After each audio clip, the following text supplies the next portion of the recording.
സ്വാഗതം. കാണാത്തതും കേൾക്കാത്തതും. ആ അറസ്റ്റും ബഹളവും എന്തിനായിരുന്നു? PC ജോർജിനെ കൂട്ടിലാക്കാനോ ജോർജ് പറഞ്ഞ സത്യങ്ങളെ തടവിലാക്കാനോ? വിഭാഗീയ പ്രീണനമാണ് ലക്ഷ്യമെങ്കിൽ ഒരു അറസ്റ്റ് കൊണ്ട് അപ്രിയ സത്യങ്ങളെ തുറുങ്കിലടയ്ക്കാൻ ആർക്കും കഴിയില്ല, PC ജോർജിന് പോലും. അവ സത്യങ്ങളാകുന്നത് PC ജോർജിന്റെ നാവിനെ ആശ്രയിച്ചുമല്ല, ക്രൈസ്തവ സമൂഹത്തിന്റെ നേരിട്ടുള്ള അനുഭവങ്ങളാണവ. ഒപ്പം മറ്റു പലരുടെയും. ഹിന്ദു രാഷ്ട്രവാദമോ സമാനമായ അഭിപ്രായങ്ങളോ അല്ല ആ ജ്വലിക്കുന്ന സത്യം. ഇസ്ലാമിക തീവ്രവാദികളുടെ കേരളത്തിലെ ഭീഷണമായ സാന്നിധ്യമാണത്. അവരുടെ ധാർഷ്ട്യം നിയമത്തെ വെല്ലുവിളിക്കുന്നു. ഇതര മതസ്ഥരെ, കേരളത്തെ തന്നെ ഭീഷണിപ്പെടുത്താൻ പോകുന്ന കൊലവിളിയിലേക്കും അത് വളർന്നിരിക്കുന്നു.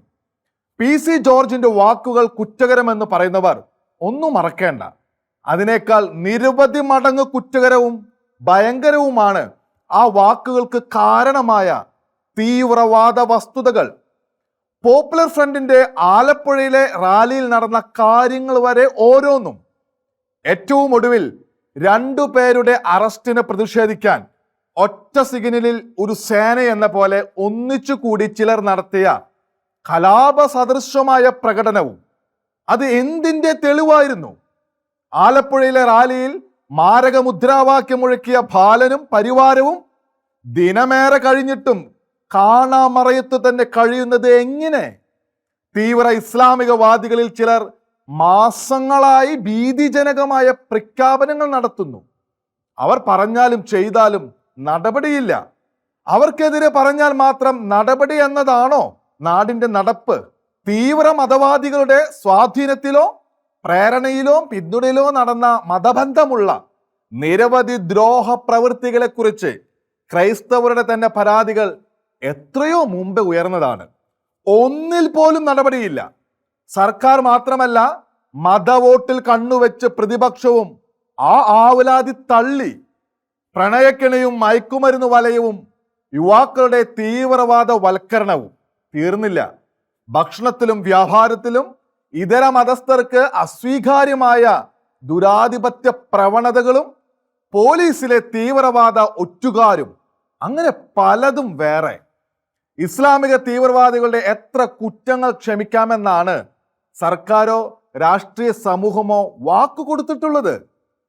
ഭരണഘടനാ വിധിദാതാക്കളുടെ വിശാല സങ്കല്പമായ മതനിരപേക്ഷത ഇന്ദിരാഗാന്ധിയുടെ കാലത്ത് 42ാം ഭേദഗതിയിലൂടെയാണ് ഇന്ത്യൻ റിപ്പബ്ലിക്കിനെ വിശേഷണമായി ഭരണഘടനയിൽ ചേർത്തത്.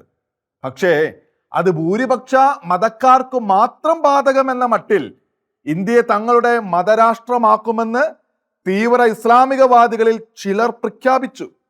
അവരത് പറഞ്ഞത് പൊടുന്നനെ അല്ല, തങ്ങളുടെ ലക്ഷ്യമെന്ന നിലയ്ക്കു തന്നെയാണ്. അത് പറഞ്ഞ ചിലർ കേരളത്തിലുമുണ്ട്. ആ ചിലർക്കാണ് അന്താരാഷ്ട്ര ഇസ്ലാമിക തീവ്രവാദ വിഭാഗങ്ങളുമായി ഒളിഞ്ഞും തെളിഞ്ഞും മത സാമ്പത്തിക രാഷ്ട്രീയ ബന്ധങ്ങൾ ആരോപിക്കപ്പെടുന്നത്. അവരാണ് സാധാരണ മതവിശ്വാസികളിൽ പലരെയും തീവ്രവാദത്തിലേക്ക് വശീകരിക്കുന്നത്. അതേ ചിലരാണ് ഇതര മതസ്ഥരെ വിവിധ കെണികളാൽ ദ്രോഹിക്കാൻ മതത്തിലെ ചില ചെറുപ്പക്കാരെ വഴിതെറ്റിക്കുന്നത്. ആ ചിലർ നിമിത്തമാണ് സമാധാനത്തിൽ ജീവിച്ചു പോന്ന, അങ്ങനെ ജീവിക്കാൻ ആഗ്രഹിക്കുന്ന നിരവധി സാധാരണ മുസ്ലിം സഹോദരങ്ങൾ ഇന്ന് സംശയിക്കപ്പെടുകയും ദേഷിക്കപ്പെടുകയും ചെയ്യുന്നത്. അതിൻ്റെ ഉത്തരവാദികൾ മത തീവ്രവാദികൾ മാത്രമാണ്. അവരുടെ അകൃത്യങ്ങൾക്ക് ഇരകളാകുന്ന മറ്റാരെങ്കിലുമല്ല. ജോർജിന്റെ വാക്കുകൾക്ക് ഏതാനും നാളുകളുടെ പഴക്കമേ ഉള്ളൂ. അവ സൂചിപ്പിച്ച വസ്തുതകൾക്ക് വർഷങ്ങളുടെ പഴക്കമുണ്ട്. അതിന്റെ തുടർച്ചയാണ് ആലപ്പുഴയിലെ പോപ്പുലർ ഫ്രണ്ട് റാലിയിൽ കണ്ടത്. 10 വയസ്സുകാരൻ വിളിച്ച് മറ്റുള്ളവർ ഏറ്റുവിളിച്ച കൊലവിളി വാക്യങ്ങൾ. മുദ്രാവാക്യം ഏറ്റുവിളിച്ചവരും കുട്ടിയെ ചുമന്നവരും വർഷങ്ങളായി ചിലർ നടത്തുന്നതും ഒരുക്കം കൂട്ടുന്നതുമായ ഗൂഢവൃത്തികളുടെ പുതിയൊരു മുഖം. ഇതൊക്കെ നടന്നത് ഹൈക്കോടതി തീവ്രവാദ സംഘടനകൾ എന്ന് നിരീക്ഷിച്ച പോപ്പുലർ ഫ്രണ്ട് SDPI സാഹോദര്യത്തിന്റെ ശക്തി പ്രകടന വേളയിൽ. വർഷങ്ങളായി തുടരുന്ന തീവ്രവാദ പ്രവണതകൾക്കെതിരെ നടപടികളില്ല.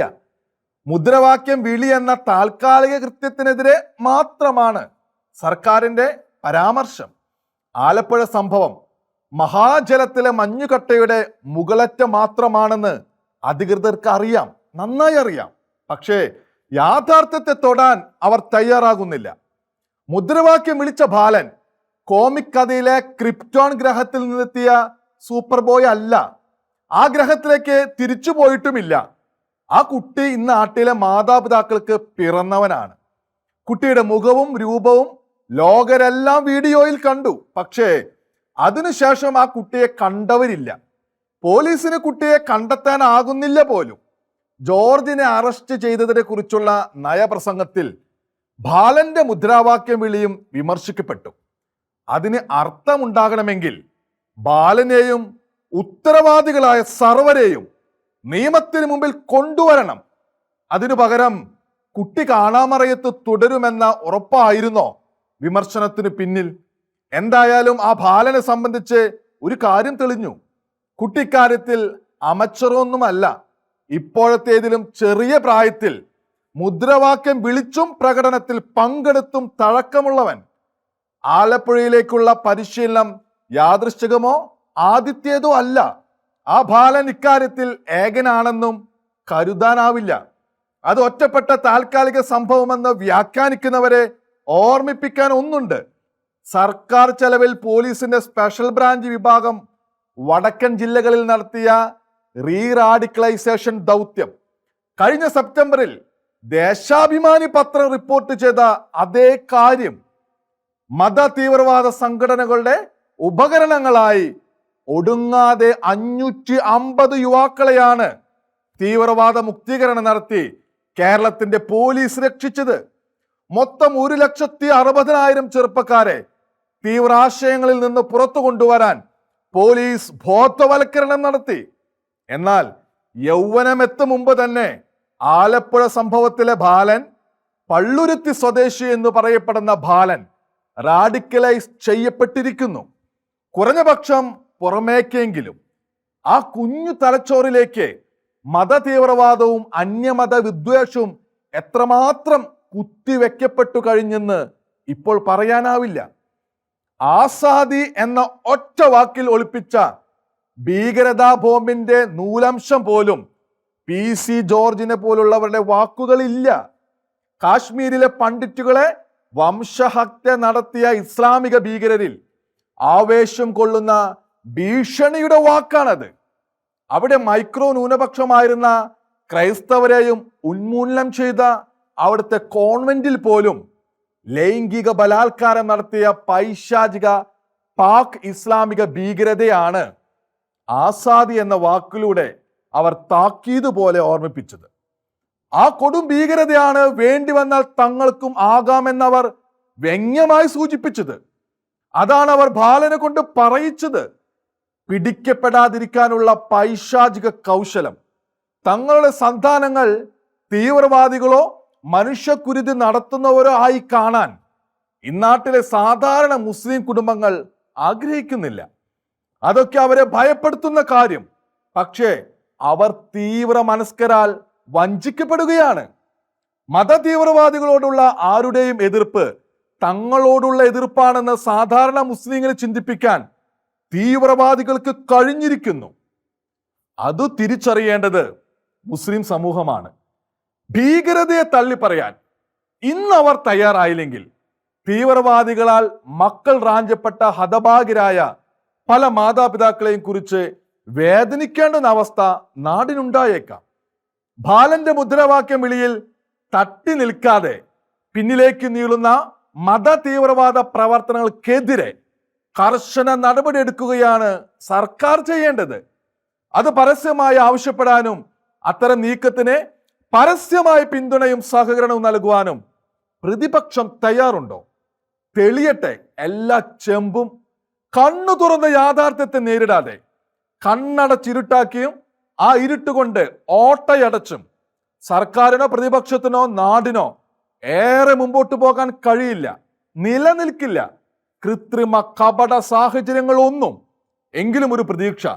അറിയാതെയെങ്കിലും ചില ദുഷ്പ്രവണതകൾക്കും ദുരാധിപത്യങ്ങൾക്കും അന്ത്യം കുറിക്കാൻ ഇത് നിമിത്തമോ തുടക്കമോ ആയാലോ എന്ന് അങ്ങനെയും പലരും ആശിക്കുന്നു.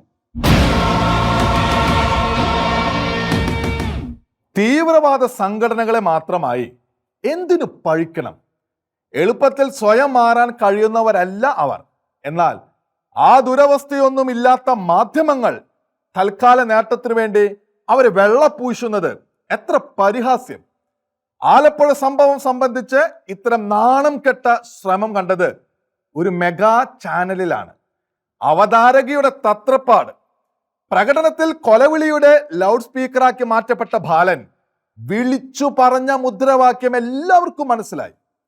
തങ്ങളുടേതല്ലാത്ത ഏതു മതത്തിനും നേരെ തിരിയുന്ന ഹിംസ്ര ചിന്ത ആ മുദ്രാവാക്യത്തിലുണ്ടെന്നും എല്ലാവരും തിരിച്ചറിഞ്ഞു.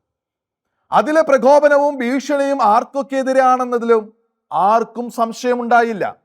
പ്രത്യേകമായി ഹൈന്ദവർക്കും ക്രൈസ്തവർക്കുമെതിരെ അന്ത്യകർമ്മ സൂചന മുഴക്കുന്ന ഭയങ്കര വാക്കുകൾ. ബന്ധപ്പെട്ട മതസമുദായങ്ങൾ അത് തീർച്ചയായും തിരിച്ചറിഞ്ഞു. അതിനെ പ്രതിഷേധിച്ചതല്ലാതെ പ്രകോപനത്തിനൊന്നും ആരും മുതിർന്നില്ല. മുതിരാൻ പാടുള്ളതുമല്ല. പക്ഷേ ലോകർ മുഴുവൻ ഗ്രഹിച്ച ഈ സത്യം ഭൂമിയെ തിരിച്ചു കറക്കി ഇരുട്ടിലാക്കാനോ പൂഴ്ത്തിവെക്കാനോ ആണ് ചാനൽ അവതാരക ശ്രമിച്ചു നോക്കിയത്. സീസറിനെ പുകഴ്ത്താനല്ല ഞാനിവിടെ എന്ന് പറഞ്ഞ മാർക്ക് ആന്റണിയുടെ പ്രസംഗ ശൈലി അവതാരക നന്നായി അനുകരിച്ചു. ആലപ്പുഴയിലെ മുദ്രാവാക്യം ഭയങ്കരമെന്നും താനും സമ്മതിക്കുന്നെന്ന് ഇടയ്ക്കിടെ അറിയിപ്പ്. എന്തൊരു മഹാമനസ്കത എന്ന് തോന്നാമാർക്കും. അവർ പറഞ്ഞൊപ്പിക്കാൻ ശ്രമിച്ചത് അരിമലരുകൾ, കുന്തിരിക്കം, കാലന്മാർ, ആസാദി തുടങ്ങിയ വാക്കുകൾ കുഴച്ചുണ്ടാക്കിയ കൊലവിളി സമുദായങ്ങൾക്ക് നേരെയല്ല, RSSനും സംഘപരിവാരനും മാത്രം എതിരാണെന്ന്.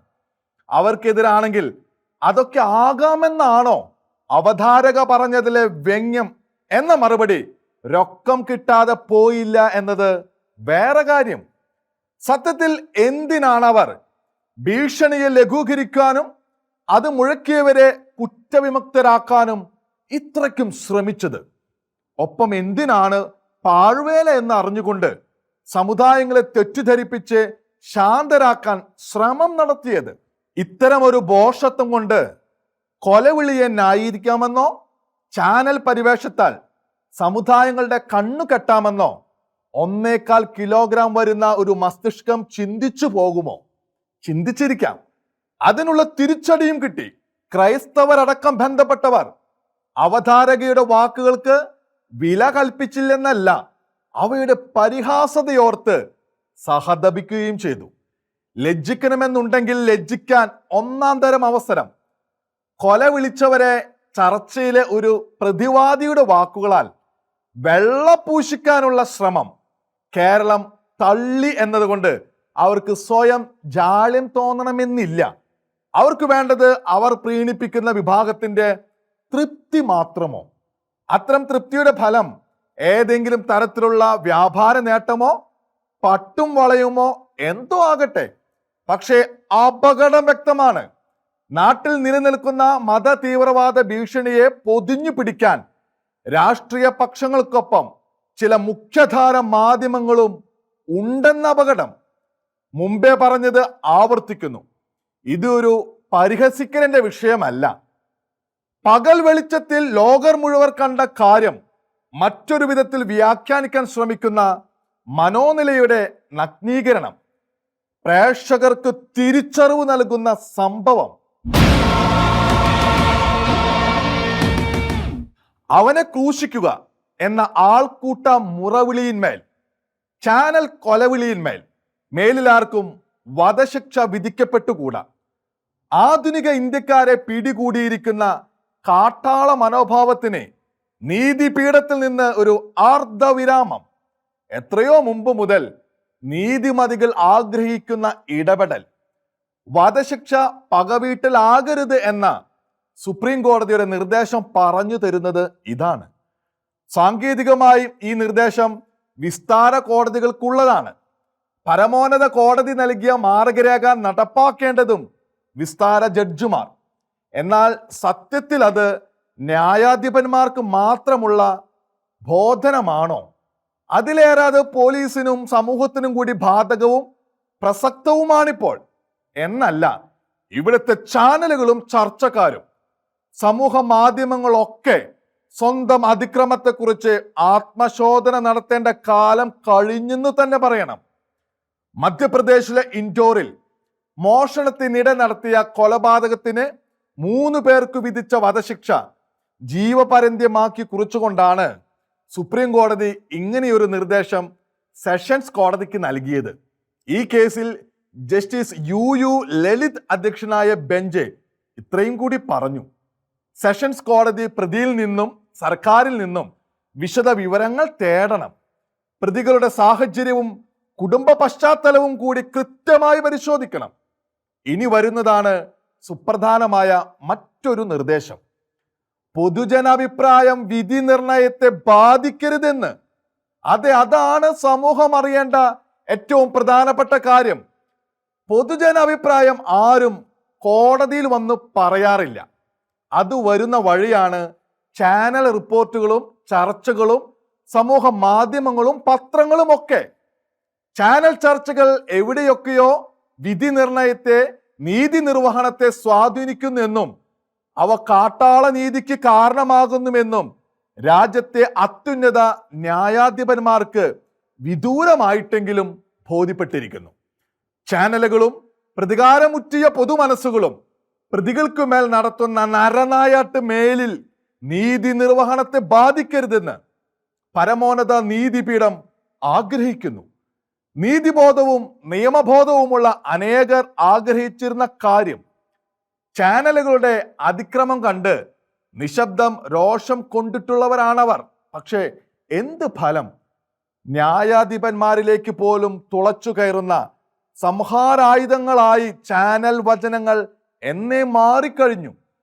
അതിൻ്റെ മുനകളിൽ നിന്ന് ഒരാൾക്ക് മോചനമില്ലെന്ന് നീതിമതികൾ എത്രയോ വട്ടം പരിതപിച്ചിട്ടുണ്ട്. ഒരു കേസുണ്ടായാൽ ആദ്യ നിമിഷം മുതൽ പ്രതിയെ വിചാരണ ചെയ്യുന്ന എക്സ്ട്രാ ജുഡീഷ്യൽ ന്യായാധിപന്മാരായ അവതാരക വേഷങ്ങളും ചാനൽ ചർച്ചകളിലെ വാദിപ്രതിവാദികളും അണിനിരക്കുകയായി. പിന്നെ വിസ്താരവും വാദവും വിധി പ്രഖ്യാപനവും.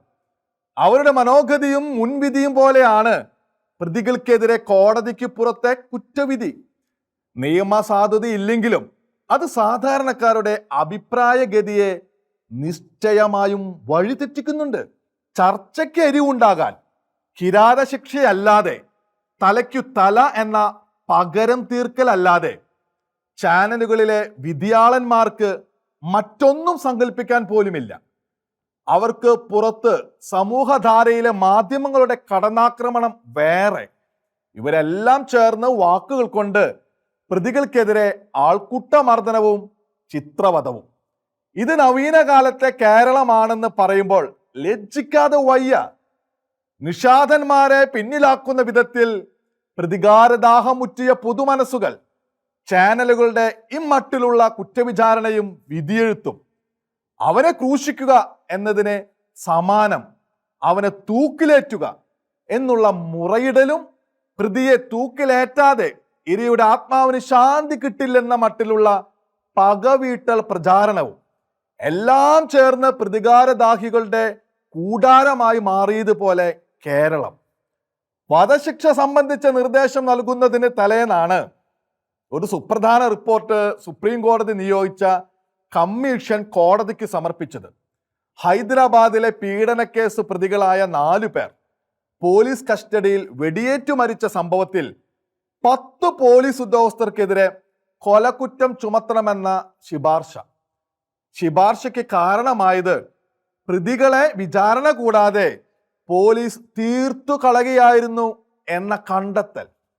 പോലീസ് പറഞ്ഞ ഏറ്റുമുട്ടൽ വ്യാജമായിരുന്നെന്നും തെളിഞ്ഞു. സമൂഹം സൃഷ്ടിച്ച പ്രതികാരദാഹത്തിൽ പോലീസുകാർ തനിയെ ന്യായാധിപന്മാരും ആരാച്ചാരന്മാരുമായി എന്ന് കമ്മീഷന് മനസ്സിലായി. ഈ സംഭവത്തെക്കുറിച്ച് കേരളത്തിലെ ചില സമൂഹ മാധ്യമങ്ങൾ പറഞ്ഞത് കേൾക്കുക. പ്രതികളെ തീർത്തു കളഞ്ഞതാണെങ്കിൽ എന്താ, അത് ചെയ്തവരെ അഭിവാദ്യം ചെയ്യണം പോലും. ഇത്രത്തോളം പ്രതികാരദാഹം മുറ്റിയിരിക്കുന്നു കേരളത്തിൻ്റെ സമീപകാല മനസ്സിൽ പല പുതുതലമുറക്കാരിലും കൊലക്കേസ് പ്രതികളുടെ കാര്യത്തിൽ മാത്രമല്ല, ചില ചാനലുകളുടെയും സമൂഹത്തിൽ പലരുടെയും ഈ ചോരക്കുതി. പോലീസിന്റെ പക്ഷത്ത് ഈ പ്രവണത മുമ്പും രാജ്യം കണ്ടിട്ടുണ്ട്. വിചാരണയ്ക്ക് വിടാതെ പ്രതികളെ തീർത്തു കളയുന്ന ഭയാനകമായ നിയമലംഘനവും മനുഷ്യാവകാശ ലംഘനവും. വികാരാവേശങ്ങളുടെ പേരിൽ ഈ പ്രവണതയുടെ ഭീകരത തിരിച്ചറിയാൻ കഴിയാത്തവരാണോ മാധ്യമങ്ങളിൽ പണിയെടുക്കുന്നവർ? അങ്ങനെയും ആയിരിക്കുന്നു പലരും. അവരെ ന്യായാധിപന്മാർ വിശ്വസിച്ചു പോകുന്നതിൻ്റെ ദുരന്തം ഒഴിവാക്കാനാണ് സുപ്രീം കോടതിയുടെ ഇടപെടൽ. മനുഷ്യാവകാശങ്ങളെയും നീതിബോധത്തെയും ഉയർത്തിപ്പിടിക്കുന്ന മഹത്തായ ഇടപെടൽ.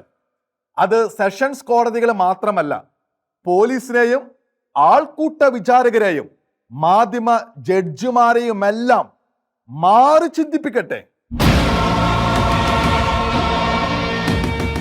കാണാത്തതും കേൾക്കാത്തതും അടുത്ത ആഴ്ച ഇതേ സമയം.